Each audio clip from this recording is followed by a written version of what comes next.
Worldwide, 6 billion cameras are watching us. On our streets, at work, and in our homes. They capture things that seem impossible. It defies the laws of physics. Oh, this is unbelievable, man. Experts carry out analysis of these unusual events. I want to know what I'm looking at. There has to be some sort of explanation what else is going on here. Coming up, is America being attacked from space? Do you see that weird light? It's like that movie Independence Day. A beam of light shoots down from the sky and stuff blows up. An invisible force throws a girl to the ground. Bam! It's like she's hit by an unearthly power. And a slab of meat lives on from beyond the grave. It looks like some kind of horror movie. I would run. I would just run. Bizarre phenomena. Whoa. Mysteries caught on camera. Oh, that's an explosion. What's the truth behind this strange evidence?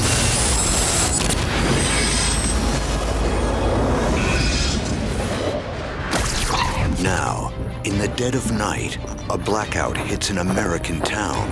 Oh, the power just went out? Then, an explosion. Strangest of all, cameras capture a beam of light that seems to strike from above.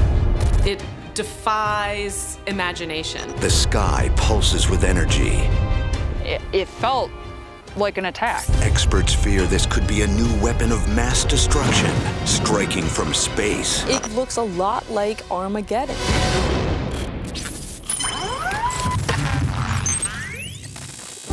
Escanaba, on the banks of Lake Michigan, a quiet port town of 12,000 residents. Its sandy beaches and large harbor draws thousands of tourists and fishermen to the town each year. February 2nd, 2015, late evening. As the sun goes down, locals relax at home. One of them, artist Kate Oman, is about to go to bed. We were settling in for the night. I was home alone. But then, all goes dark. I don't know what the heck's going on, but the power just went out. The darkness is broken by an ominous light flooding in from outside. There's some weird colors going on. I thought, well, maybe it was an electric storm, but I didn't hear any thunder. There was no rain. There was nothing going on. Oman ventures outside to investigate. And that's when she sees it. Do you see that weird light? Like, straight beam? I don't know what's going on. Escanaba is in darkness. The only light is this blinding beam on the horizon and a devastating explosion at its base. The phenomenon baffles scientists. This video really has all the hallmarks of a sci-fi action movie. You've got beams of light, you've got explosions, you've got people running around in a panic. So weird. This is really frightening. What's going on?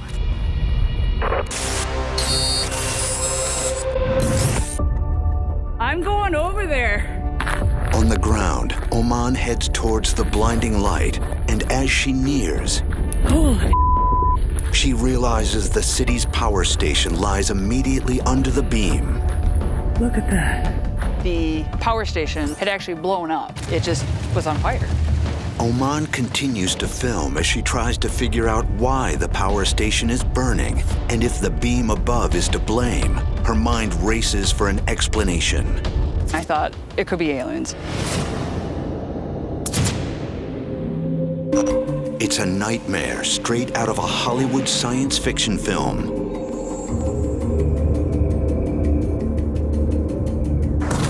It's like that movie Independence Day. A beam of light shoots down from the sky and stuff blows up.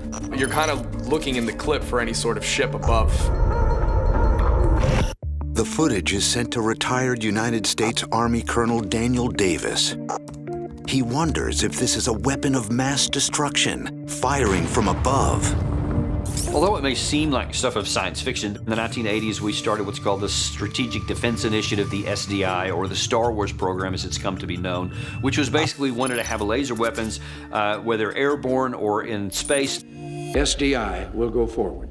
Declassified documents reveal that after the U.S. kickstarts the space arms race, other military superpowers follow.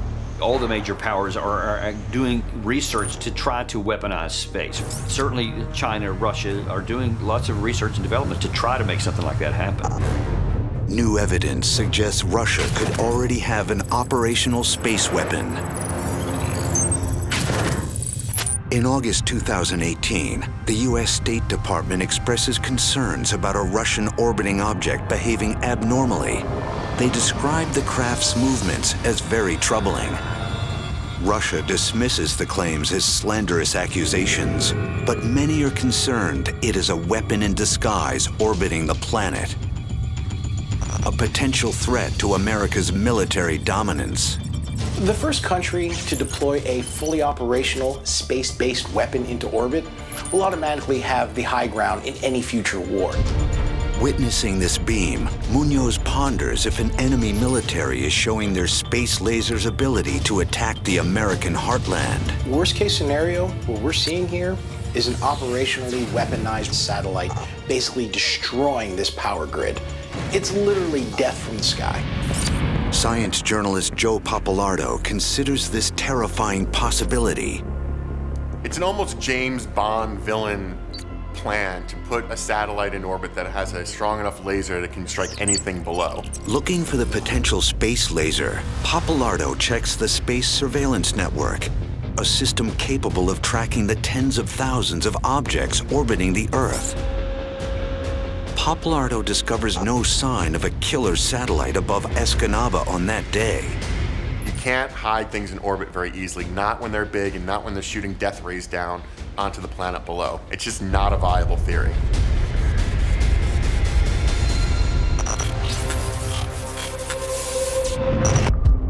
The footage alerts geophysicist Cyan Proctor. As a scientist, I want to know what exactly is going on here. There has to be an explanation. The beam is more intense close to the ground. It makes Proctor believe it isn't firing down from the skies. It's shooting up from within the inferno. There's probably a really hot heat source at the Earth's surface. Analysis of other power station fires reveals none produce a beam like the Escanaba explosion. It makes Proctor suspect there must be another explosive ingredient in the blaze powering the beam. I have no idea what the heck it is.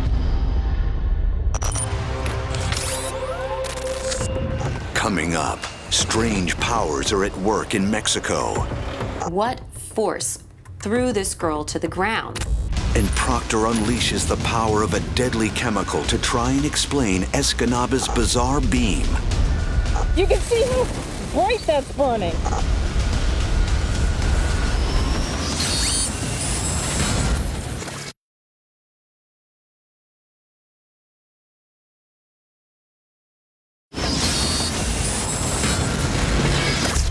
A blackout, an explosion, and a bizarre beam of light shooting miles into the sky from an exploding power station in Escanaba, Michigan.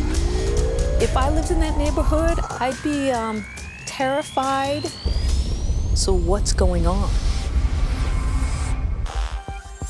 Geophysicist Cyan Proctor searches the local area for clues and discovers there's a shipbuilding yard next door to the power plant. It makes her wonder if the beam could be powered by an extremely dangerous metal used in ships, magnesium. Proctor wants to test her theory. I'm ready to go. All right, first I'm gonna put down my magnesium. Let's light it up. When you add water to magnesium fire, it's so hot, it actually tears apart the water molecule into hydrogen and oxygen. Watch this. Woo! Hydrogen is extremely flammable, and then the oxygen just feeds the flame. This is why throwing water on a magnesium fire is just so dangerous. It's adding fuel to the flame. Proctor analyzes the reaction in super slow motion to compare it to the Escanaba beam. It reveals the magnesium does create a rising channel of burning light, but it's not focused or constant like the beam over Escanaba. Well, it's pretty clear from this experiment that magnesium in water burns really bright. However, it doesn't produce that beautiful column of light that we see in the video.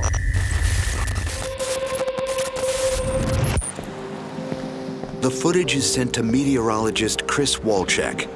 He analyzes the video, looking at the conditions surrounding the beam, and wonders if there could be any natural explanation, and notices the clouds appear extremely low in the sky. It gives him a new idea. The beam could be a result of weird weather focusing the power plant's light. Under the right conditions, if it's not too heavily snowing, above even street lamps, you'll see what looks like a straight beam of light pointing straight up. This rare phenomena is called a light pillar. They form whenever you have situations that are very cold with very light falling snowflakes. They act like a mirror. They will reflect that light and it'll look like a perfect column. Extreme weather expert Chris Bell discovers supporting evidence in local weather records. So this is Michigan in the middle of February. You had temperatures below freezing. It looks like there's a little bit of mistiness or haziness. It does seem like the kind of conditions that you would expect the ice pillars to form. It makes it quite plausible that that's what it was. Finally, as eyewitness Kate Oman gets closer, suddenly the source of the beam and the inferno vanishes as quickly and mysteriously as it started. Now the power just went out. Over there. Completely dark. And when Oman tries to get official answers to explain what happened that night, she is met with a wall of silence. No one on a city level talks about it, and they don't mention it to the public. I still would like an answer.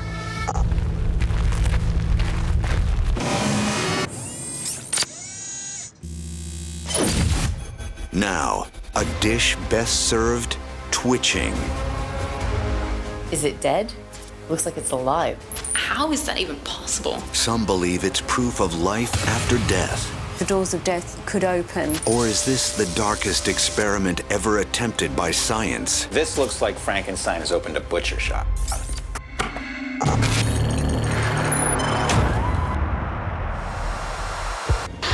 Liaoning Province, northeast China. This once remote region has been transformed by industry and technology into a vast metropolis with a total of over 43 million residents. December 10th, 2017, late evening. Stovetops turn on to cook dinner across the city, but one resident discovers her cut of beef is on the move. That is the grossest thing I've ever seen. I would run. I would just run. This twitching meat baffles scientists. Clearly dead, and yet it's still moving. It looks like some kind of horror movie. What's causing it to do that? Folklorist Deborah Hyde analyzes the footage. For her, this flinching flesh reminds her of a legend found all over the world, the rising of the undead. The idea that flesh can have some kind of peculiar supernatural life after it should be dead is common in most folklore. They keep coming back even though they should be still in their graves. We comfort ourselves with the idea there's a clear boundary between life and death, but records show this isn't always the truth. Exhumed coffins from the 18th and 19th century have been discovered with scratch marks on the inside. And cases of premature declarations of death are still recorded today. The line between life and death can be really fuzzy. Around the world, people have been declared dead, and minutes or hours or even days later have sort of woken up and have this sort of scary miracle of a rebirth. Mississippi, 2014. A 78-year-old man arrives at a funeral parlor. Then his body bag moves. Inside, he is alive and kicking. January 2018, a Spanish prisoner is declared dead and taken to the morgue. Hours later, morticians hear snoring from one of the morgue fridges. Then the dead man awakes as though nothing has happened. In the past, people called this magic, but biologist Greg Sulgett has studied the science behind the phenomenon. Often a person can seem dead because their heart has stopped, for example, so their body is dead. But as long as their brain is still going, they can get that to re-engage and get the heart started again. They come back alive. But experts are baffled at how a hunk of beef could seemingly show signs of life. What makes this so weird and eerie is that we're not used to seeing a piece of meat that doesn't have any lungs, any heart, any bloodstream, any way of sustaining itself attached to it and still moving. Science journalist Jeff Wise analyzes the twitching steak. He thinks someone could be using technology to keep this flesh moving. There's something else causing this pulsing. Like someone is trying to bring this steak back to life. Reanimating dead flesh sounds like something out of Frankenstein. Frankenstein is obviously fiction, but it was based on very good science that was going on at the time and inspired by it. People were taking, small batteries and shocking things like frogs' legs that had been removed from the head of the frog, and they would twitch. This was the creation of the first sort of Frankenstein's monsters. It was a real thing. And experiments continue to give life to dead body parts. In the 1950s, Soviet scientist Vladimir Demikov gruesomely tests if head transplants are possible, grafting the head and forelegs of a puppy onto another dog, connecting the two dogs' blood supply to keep the puppy alive. Incredibly, some heads live on their new body for 29 days. And today, Sergio Canavero is dubbed the modern-day Dr. Frankenstein. His experiments successfully reattach the heads of rats using electric shocks to briefly revive the brain. Could similar sinister science be making this meat move? That's what this looks like. This looks like a piece of dead meat that is like being animated with electricity. The footage is sent to ex-NYPD video analyst Connor McCourt. He looks for evidence that electricity is stimulating this unearthly-looking activity. What we're looking for in this image is something that would be able to move this piece of meat. But close video analysis makes him doubt the theory. There's no sign of any electrical wires, and the meat is on wood that doesn't conduct electricity. So the meat must be moving on its own.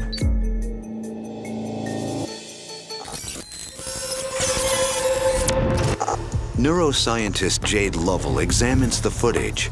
Listening to the voices in the clip for clues, she discovers crucial new evidence.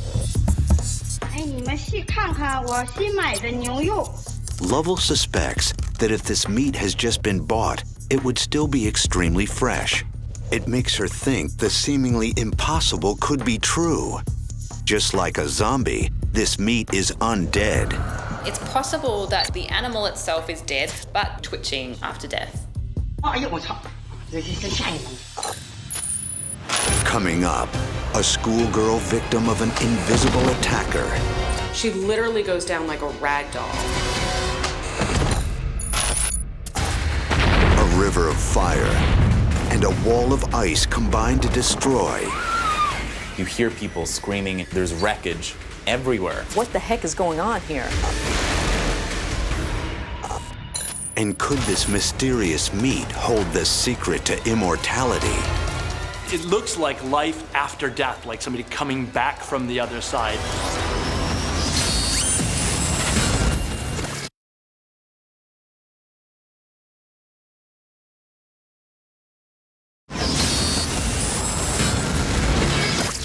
In a Chinese kitchen, a slab of meat flinches like it's alive. Experts suspect that the flesh could be living on its own, a true case of the undead. When you kill an animal, the animal is dead, there's no more brain function, but the cells within the animal's muscles are still alive for several minutes. It's an effect reported across the natural world. This rattlesnake moves after being decapitated and skinned. And he is gutted and dead. And in Japan, the recently deceased entertains diners. Freshly killed squid dipped in soy sauce makes the muscles spasm. It's the sodium chloride and the soy sauce that they put on it that activates nerve fibers in the muscles that contract to make it move. Post-mortem reports reveal humans can also move after death. Leftover energy in cells trigger muscle nerves to activate, making a corpse twitch. It's called cadaveric twitching or post-mortem spasms. Experts suspect that if this steak is also freshly killed, just like a new corpse, its post-mortem twinges are the last sparks of life leaving the body. This could be just really recently butchered meat. This meat suggests that there is life after death, at least for a few freaky minutes. I've heard of rare steak and I've heard of blue steak, but still alive steak, that's a step too far. It might look a little bit disturbing, but you know it's fresh.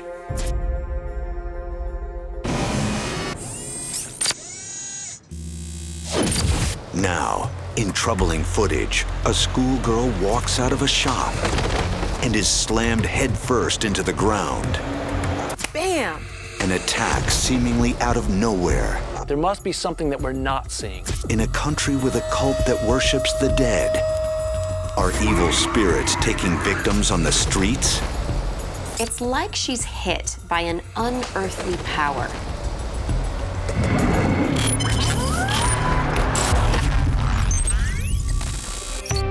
Puebla, Mexico, a devout Catholic area. Over 90% of the population here are believers. They pray to God and fear the devil. Tuesday, November 28th, 2017, a CCTV camera keeps watch on the city streets. Locals go about their daily lives. A girl walks out of a shop, then shockingly, That's crazy. it seems like this violence comes out of thin air. This unseen attacker shocks and confuses scientists. She literally goes down like a rag doll. Obviously some force at work here. There's something that we're not seeing. What force threw this girl to the ground? Where did it come from? The footage is sent to biologist Greg Sulgett. Wow! It almost seems supernatural the way she just suddenly flies. So some kind of poltergeist grabbing her and flipping her over. That's worth investigating. Folklorist Deborah Hyde has studied belief and superstition in this part of Mexico.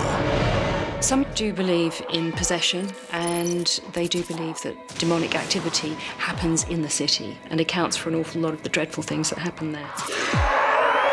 Witnessing this horrifying sucker punch, Hyde believes many will fear this schoolgirl is in the grip of a poltergeist-style menace. Some people would wonder if that was a demonic event, this girl being pulled backwards like that. Dark forces at play. Ex-NYPD video analyst Connor McCourt studies the footage, watching the horror frame by frame. He wonders if the evil force involved here is actually a bullet. As a retired police sergeant from the NYPD who's examined many thousands of videos of shootings, when I looked at this, I thought maybe she was hit.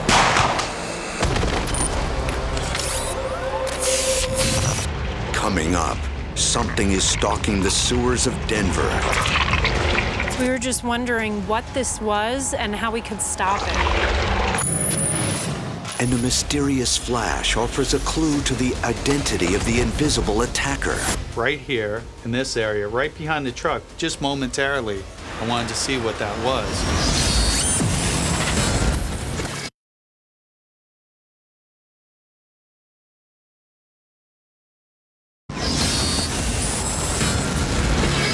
In Puebla City, Mexico, a disturbing attack as a schoolgirl is slammed to the ground by an invisible force. Some wonder if she's been assaulted by a demon. Others fear she's been shot. Looking at this, her being swept off her feet like that, it could be indicative of a high-velocity round hitting her in the head. Criminal gangs in the area carry out shootings on the streets, with civilians often becoming tragic collateral damage. Gang culture in Mexico is incredibly brutal. It makes gang activities in the United States almost look like child's play. Police reports reveal shocking levels of violence. July 5th, 2017, a lethal shootout between rival drug cartels erupts in the streets of Chihuahua in northern Mexico. Both sides are armed with heavy weaponry. The gun battle lasts 2 hours, leaving 14 dead. In modern Mexico, this death count is nearly an everyday event. Last year alone, 30,000 people were killed in Mexico in some kind of drug-related or gang-related violence. That's the official statistic. The real number is unknown. Moran fears this girl is the latest victim of the gang shooting epidemic. Is this an innocent Catholic schoolgirl who caught up in the random violence that surrounds every ordinary Mexican? Military expert Carlo Munoz analyzes the footage for evidence of a shooting. Dad, I did not see that coming. But on closer examination, there's something missing. There's no blood. If this was somebody who was gunned down in the street, you'd expect a really messy situation. You're not seeing that here. This isn't a gunshot. Something else is going on here. Attempting to form a new theory, McCourt returns to the footage for fresh clues.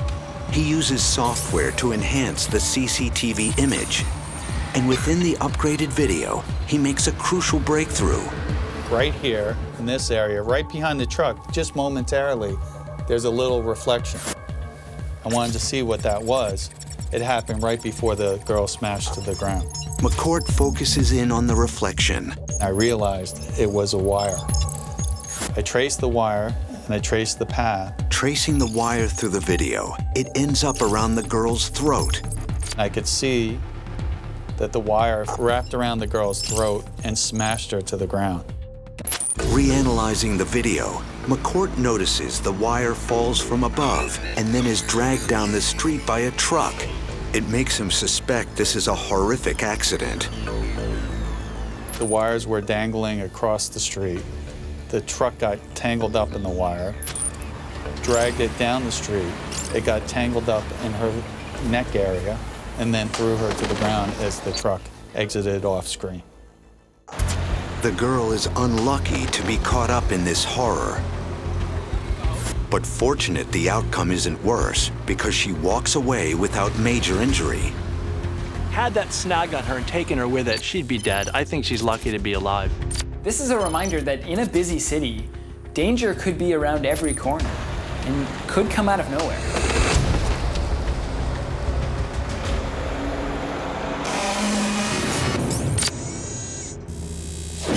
Now, in the Denver city sewer system, a slime-coated horror emerges. This is a monster under the city. Experts are baffled. Is this some kind of creature, unidentified yet to science? And fear what could happen if it emerges from the depths. The sewer connects all of us. What is down there, really? And could it come back up?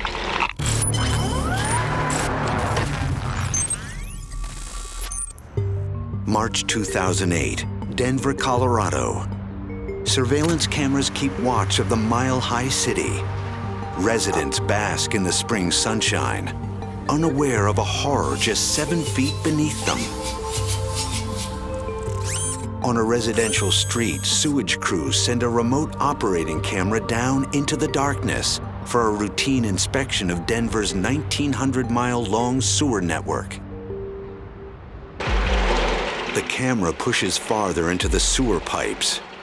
At first, everything looks clear, but up ahead, a sinister form emerges in the dark.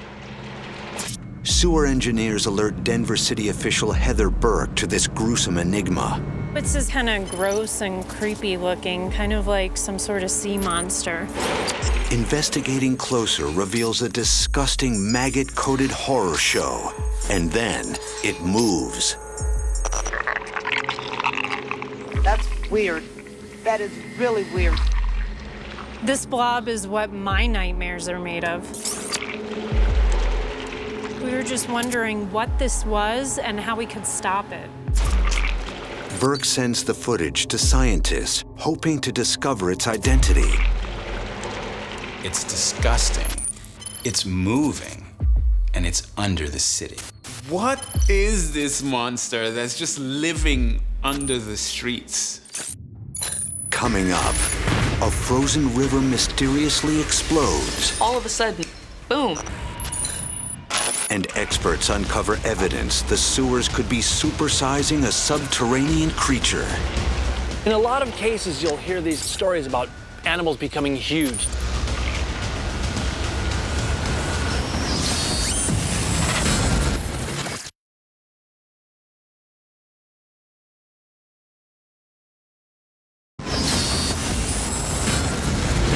In the sewers of Denver, Colorado, a maggot-coated monster moves in the depths. In the sewer, we have some weird conditions. It's like nowhere else on Earth. So are we seeing something here that we haven't seen anywhere else? The bowels of our cities often inspire the dark side of human imagination.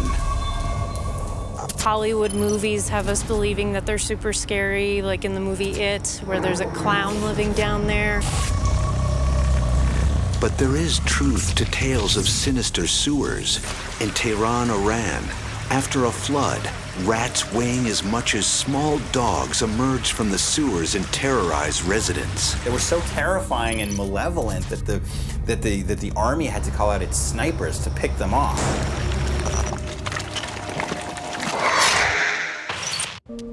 Video analyst Connor McCourt scours the footage for any clues that could reveal what this creature could be.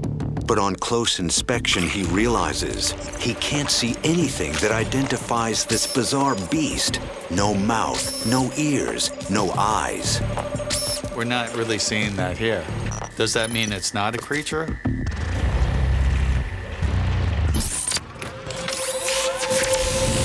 Science journalist Jeff Wise searches for reports of similar discoveries in other sewers and uncovers descriptions from across the globe of a disgusting entity that isn't just one creature. It is a multi-headed monster containing hundreds of organisms, a mass of maggots and deadly disease, all contained within a chunk of slithering hair and fat.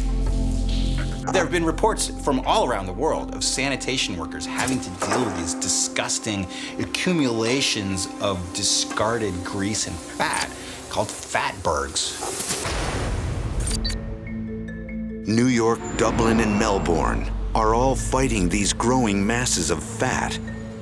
And in London, Wise finds reports of the most monstrous of them all. There was one story of an epic fatberg that was so huge it could take down the Titanic that weighed 130 tons. That's heavier than a blue whale. At 800 feet, it's over 2 football fields long. This is the embodiment of everything foul, congealed into one gloopy, veiny thing. It's just the most disgusting thing you can imagine. Inside the fat, investigators find fly eggs, maggots, and deadly diseases. E. coli, salmonella, and leptospirosis, an infection that can cause heart and kidney failure. They track down the source of the grease back up on the surface. It turned out that this huge fatberg was located in a part of town where there were all these restaurants that were dumping their waste grease down the drain. And that's why it got so huge.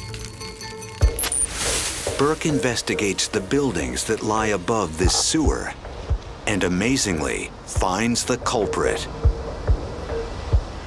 The homeowner was pouring hot grease down his drain for years and years and years, and then it cooled off and solidified and kind of became this disgusting blob. Like the London fatberg, Denver's disgusting discovery is a many-headed beast, a living mass of organisms and deadly bacteria. Fatbergs that are left unchecked could get massive. We don't want to see more of these fatbergs popping up in our sewer systems. But with reports of fatbergs on the rise, this menace from the deep is bound to strike again. Fatbergs are a threat and could take over the world beneath our feet.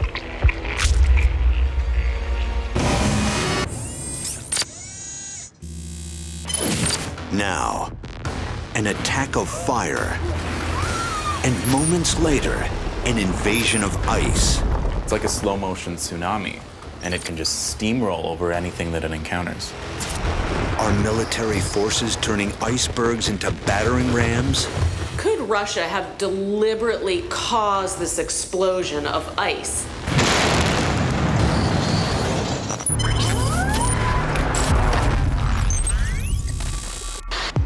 Semi-Kazakhstan, a university town on the Irtysh River, close to the Russian border. March 29, 2018. Students and residents try to stay warm on this freezing spring day. Staying inside, they leave the roads and fields empty. When out of nowhere, a frozen river explodes. The scale of this explosion is massive. The explosion fires a destructive shockwave towards residents' homes. You hear people screaming and you see people injured, and there's wreckage everywhere. There's got to be a reasonable explanation for what we're seeing in the video.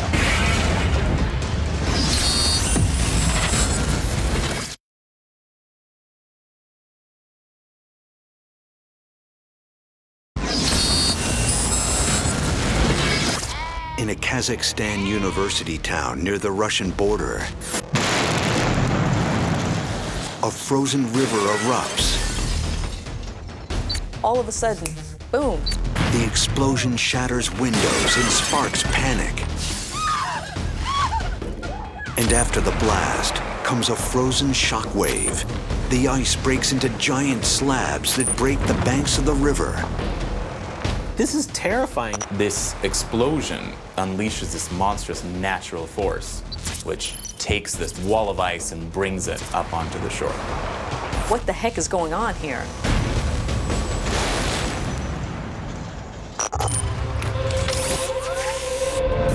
The footage is sent to military experts for analysis, studying the power of the explosion and carnage it creates.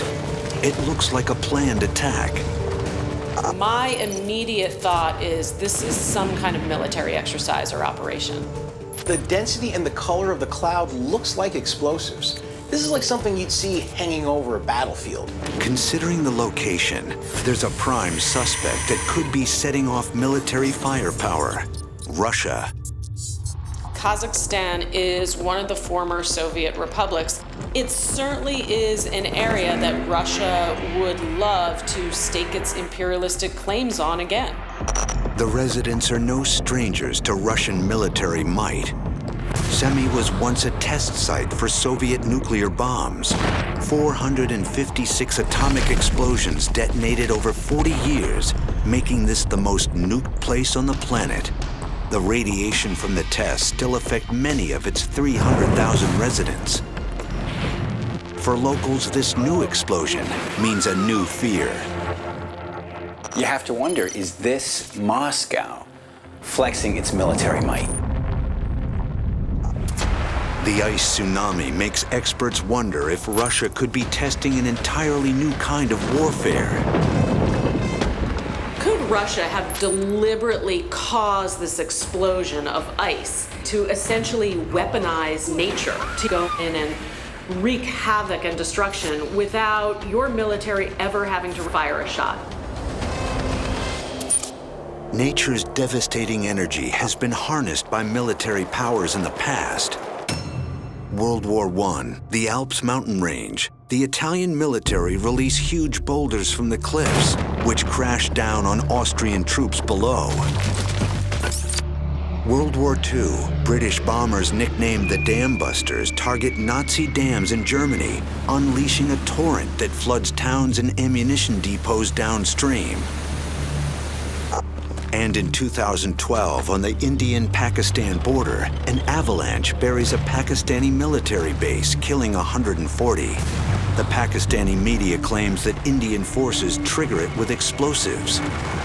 If Russia is blowing up frozen rivers to use as a natural weapon, it adds an unstoppable force to their arsenal.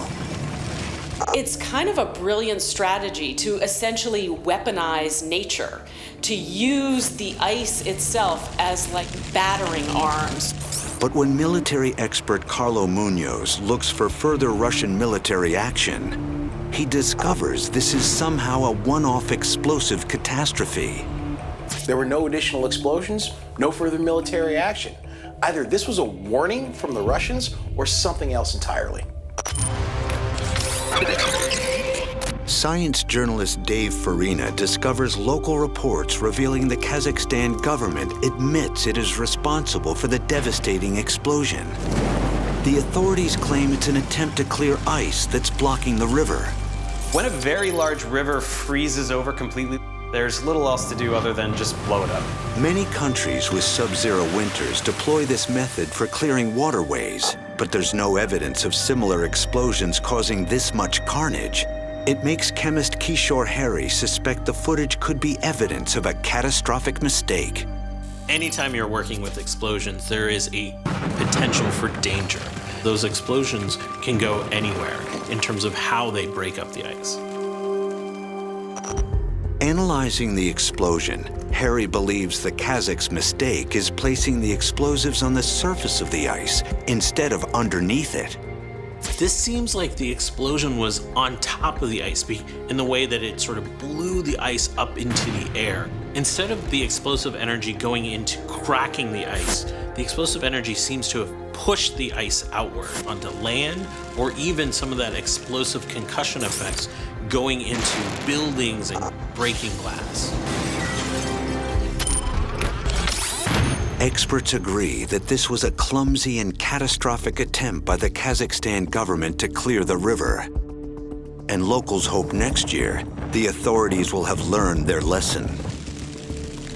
Look at the damage inside these apartment buildings. There must be serious injuries inside. It's just shocking. Good.